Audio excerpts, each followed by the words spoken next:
What's going on, fellow A-plusters? It's your boy, Adam Perez. We're back, baby, once again with a brand new movie review for you guys today, as we're going to be getting into Godzilla X Kong, The New Empire, the newest addition to the Monsterverse. This one coming to us from director Adam Wingard. I believe it's written by Adam Wingard, also along with Simon Barrett and maybe one other person, if I'm not mistaken. For those of you who don't know, I, for the most part, have enjoyed a lot of the entries into the Monsterverse. I feel like the first Godzilla film with Aaron Taylor Johnson continues to grow on me the more that I check it out. Skull Island, I was a big fan favorite of. King of the Monsters, really fun time, honestly. If anything, if there was a weak link to me, it probably was Godzilla X Kong a little bit for me with the Mecha Godzilla.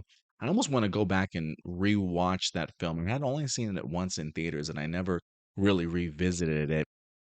But there was something about the new empire that really sort of intrigued me. I remember seeing the very first trailer of it really fresh off of checking out Godzilla Minus One, which was an incredible film. If you still haven't checked out that Godzilla film, do yourself a favor, and it blew me away. And when I saw the first trailer for the new Empire, I was not impressed because I was just fresh off of Minus One. I'm like, ah, this is just another, special effects sort of spectacle. But I wind up checking out the second trailer for Godzilla X Kong: The New Empire, very much distanced from Minus One. And I got to tell you, I was in the mood for some Titan on Titan action, man. And it delivered in every way when it comes to that particular trailer for me. So I went into this movie pretty hyped. And again, I think when it comes to these type of MonsterVerse movies, you know what you're getting, right? Like this isn't you're not going in here looking for Oscar performances. You're not looking for Oscar level sort of writing or anything like that. It's not going to get all depth. It's not going to get all deep and in your feelings sort of mentality. So I think you know what you're getting when it comes to a MonsterVerse film. And I got to tell you, man, when it comes to the new Empire, for me, it definitely delivered. For me, I found this as just a really fun sort of popcorn flick. Look, is it ridiculous? Yes. Is it campy at times? Yes. Is the script itself certainly a little, surface level? Absolutely. That's not what we're here for, right? We're here for Godzilla X Kong to put the beat down on some monsters, and that's exactly what I wind up getting, guys. So this is going to be my non-spoiler review for you guys for the new Empire. And if anything, maybe later on this week, if not Sunday, maybe Monday, if I can get maybe Stewart or Indy, if they've checked it out, maybe we'll do a little bit of a spoiler review for you guys and really have some fun with this. But my initial thoughts, look, I definitely do recommend you check it out. If you've been a fan of the Monsterverse stuff, certainly go ahead and check this one out. Don't certainly sit on it by any stretch of the imagination. While the human aspect of this movie is a little thin, I do want to talk about some of the cast members in here. Brian Tyree Henry, who plays Bernie Hayes in here, and Dan Stevens, who plays Trapper. Probably my two favorite characters in this whole entire movie. Definitely delivered when it comes to the humor. And as this movie grows, their chemistry grows, and really made for a great character work in that regards.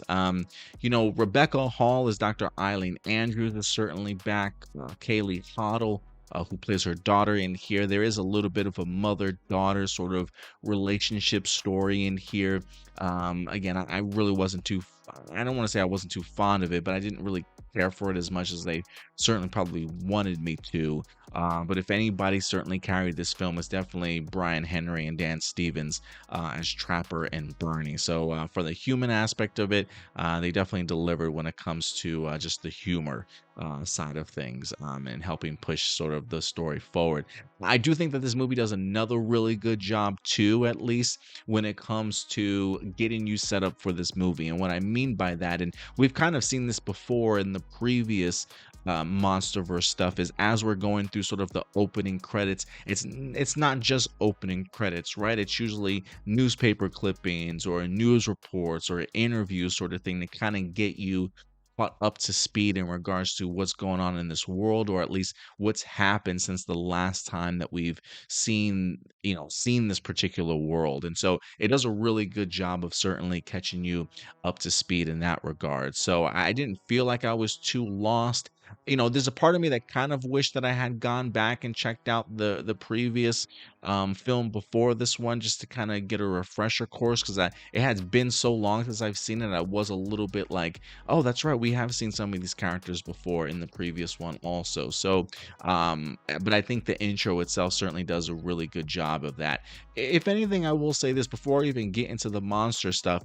I do want to talk highly about Adam Wingard in here, and the idea of him truly embracing the concept and the idea of the Monsterverse. When I was driving home from the theater, one of the things that really stuck out to me in the comparisons that I had was, this feels very much sort of like the direction the Fast and the Furious franchise sort of went in.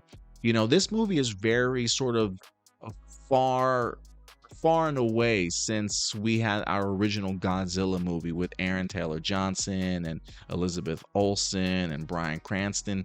That movie at least was in some level of groundedness. And as we've gotten to King of the Monsters, Skull Island, right? Like, they definitely have amped up sort of the ridiculousness or the craziness a little bit, seeing these big titans on screen. But when I think of the first Fast and the Furious couple of movies, they definitely took themselves very grounded, and eventually, I don't want to say they jumped the shark, but they eventually got to the point of jumping the shark. But the idea is that they at least embraced what it was that they wanted to be as a franchise. And I think when I see the new Empire in here, that's the vibe that I get. Adam Wingard, I think, does a really good job of expanding sort of the lore and the mythology of what sort of came before. And now that we're in sort of like this hollow earth aspect, really diving sort of even deeper to kind of create this brand new world that I think is now going to open up a whole new door and dimensions for stories to certainly kind of take place. So, again, if there's any movie out of these films that feels like it's embraced, yes, this is definitely the Monsterverse in full effect. For me, the new Empire is certainly that. And I'm kind of glad that Adam Wingard took that leap in regards to doing it, because there are elements in it that feel very fresh. There's a lot of special effects in here, a lot of CGI in here. And so it sort of just takes on a world of its own, if you will. In that regards, the special effects really deliver in here. I was a really big fan of Kong's story. While there's not a lot of dialogue for us to sink our teeth into, I think their ability to have Kong showcase his emotions, what he's feeling, and being able to kind of express them in certain ways, you're able to follow along with like what Kong is thinking, or what Kong is truly, truly trying to achieve in here. And so Kong's story really kind of takes a life of its own. And I think this almost felt like this should have been called Kong X Godzilla, because while Godzilla is certainly in here, the story for me, I think, definitely revolves around Kong sort of as the main character. And so it certainly works in that regards. I would also say the soundtrack in here really worked for me, quite frankly. They really go the direction of 80s music, it feels like, or those vibes, and even get like some synth tone music in here too, to kind of add to sort of that 80s embrace, if you will.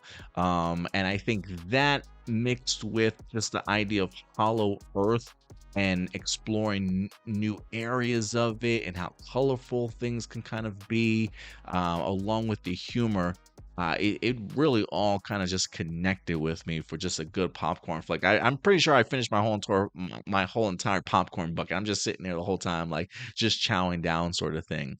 The special effects work here, especially the designs for Scar King and some of the other monsters and titans that we see in this particular film.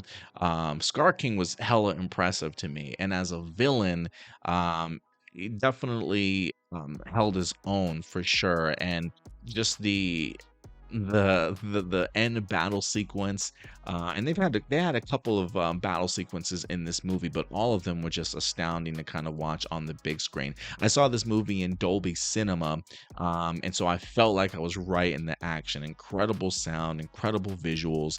I would definitely recommend seeing this on the biggest screen that you certainly can. If you've got a Dolby Cinema near you, I don't know if this is even planned on an IMAX screen. If you got an IMAX screen near you, certainly go ahead and check it out. Even though I don't think this film was made for IMAX, but they definitely showcasing it on IMAX for sure as well. Maybe it is made for IMAX. I remember seeing some IMAX posters out there for it. But overall, man, enjoyable film. Really fun film. Again, ridiculous, campy, some surface level concepts for the humans in that regards. But I do think that this movie does a good job of building on the Monsterverse, expanding the lore and mythology to bring and embrace fresh new ideas, certainly going forward. And yeah, I expect this franchise to continue to thrive. At least I feel like you could probably get like two more movies out of this, another, completing another trilogy before some people are like, okay, like I really need some more substance type of thing. But overall, man, I think this movie is a pretty fun one. Look, guys, if you've had the opportunity to check out the new Empire, I want to know what you guys liked, what worked for you, what didn't. At the end of the day, these are simply just my A+ opinions. I'm always interested in knowing yours, guys. So let your thoughts be known in the comment section box below. I'll probably try and do a spoiler review later on this week. If anything, I probably will drop the report card for Godzilla X Kong later on this weekend as well. So yeah, we'll definitely talk more about this. But in the meantime, do me a big favor as always, guys. Take care of yourselves, take care of each other, and keep it A+. I'll talk to you guys later.